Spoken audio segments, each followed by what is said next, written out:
Let's get right into this explainer. Winning the technical evaluation, yeah, it absolutely does not guarantee you're going to win the deal. For us pre-sales engineers, mastering the tech, that's literally only half the battle. The other half, strategically managing the evaluation process itself.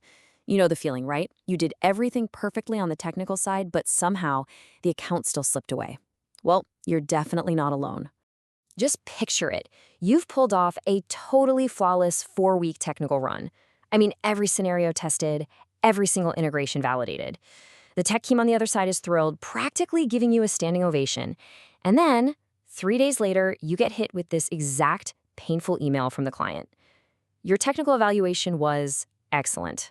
However, we're pushing the process to next year. Ouch. And then, to rub salt in the wound, 6 months later, a competitor swoops in and wins the deal. So, what on earth went wrong? Well, here's the hard truth. That deal wasn't lost because of the technology. Not at all. It was lost because of a fundamental failure to understand which phase of the sales cycle was actually being played. You didn't lose the proof of concept. Actually, scratch that. The deal was lost before the proof of concept even started. So let's break this down. In pre-sales, there are 3 completely different games being played. And mixing up their names, that's a fatal mistake, because each one answers a totally different question. A demo, which takes maybe 1 to 3 hours, simply asks, does this product exist? A POC, running 2 to 6 weeks, asks, does it meet our specific needs? And a pilot, taking 1 to 3 months, asks, does it actually work in our production environment? Knowing exactly which game you're in, that dictates your entire strategy. Section 1. Demo. The risks of live fire. Let's talk demos. Look, demo environments are not production environments, and awkward configuration errors just love to surface right when the executives are watching, don't they? It's a classic live fire disaster waiting to happen. To avoid that nightmare, you've got to follow 3 strict rules. 1. Narrow your scope exclusively to the customer's priority needs. 2. Test your environment 2 days prior. And 3. Never, ever walk in without a solid plan B ready. That safety net is your ultimate fallback plan. You need to be able to instantly pivot and say, hey, I can't show this live right now, but here's exactly how it works. It could be offline screenshots or recorded video segment.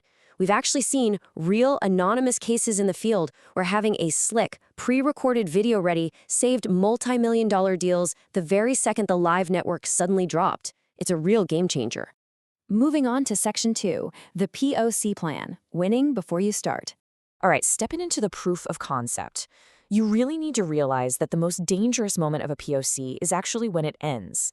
Why? Because customers love to move the goalposts with a vague, well, it was technically sufficient, but to prevent that, you must have a signed POC plan document. Before you do a single minute of work, you need measurable success criteria, like, say, sub-2-second response times. You need timelines, required resources, a concrete exit condition, and crucially, an explicit list of what is completely out of scope. That document is your absolute shield. And, right up front, you have to look them in the eye and ask one very specific question. If the success criteria are met, what happens next? Just asking this creates a concrete commitment. It ties your technical win directly to the next commercial step. Are we moving to a commercial discussion? A pilot approval? You absolutely need to know what the prize is for crossing that technical finish line. Because if you aren't careful with defining that scope, you are going to fall straight into the POC trap. This is a massive drain. It's basically when a vendor unknowingly provides free consulting to a customer who's just trying to build internal capabilities. They have zero real purchasing intent. You're just giving them free labor. So how do you know you've been caught? Look for the bright red flags. The scope starts expanding without written approval. The customer requests out-of-scope research. They want the POC environment to perfectly mimic production. Or honestly, the worst one, your internal champion suddenly goes quiet and stops advocating for you. These are clear signals you're being used. The moment you see those flags, you have to initiate a reset conversation or literally pause the evaluation. Now, I know it feels like risking the whole deal, right? But you must bring them back to the original signed document. In one anonymous field case, pausing a creeping 3-month POC actually surfaced their true purchasing intent. That exact same customer came back and closed a massive deal 6 months later when they actually secured the real budget. Right. Section 3.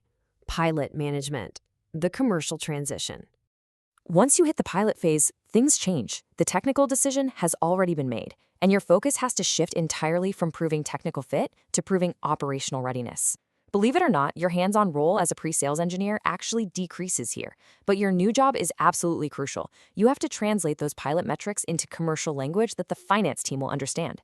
Keep that executive sponsor highly engaged, and whatever you do, initiate the budget process before the pilot finishes. Don't wait around. Section 4. Mastering the 3 levels. Now, how we apply all these rules really depends on where you are in your pre-sales career. It's like a tactical ladder. For a junior engineer, your core responsibility is flawless technical accuracy and making sure that Plan B is completely bulletproof.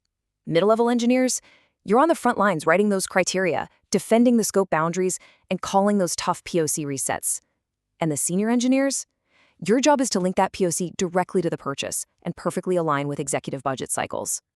And hey, to automate this intense discipline, there's actually a super handy tool out there. You can check out a GitHub tool called POC Scope Guard under the handle Diabolikks-debug. It helps track scope drift and automatically flags those dangerous trap signals we talked about, so you can maintain strict boundaries without manually tracking every single side conversation.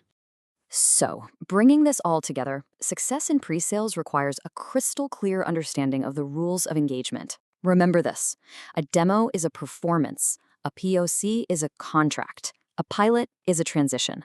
Managing each phase for what it truly is, that goes way, way beyond just being great at the technology. I want you to take a hard look at your current pre-sales cycle.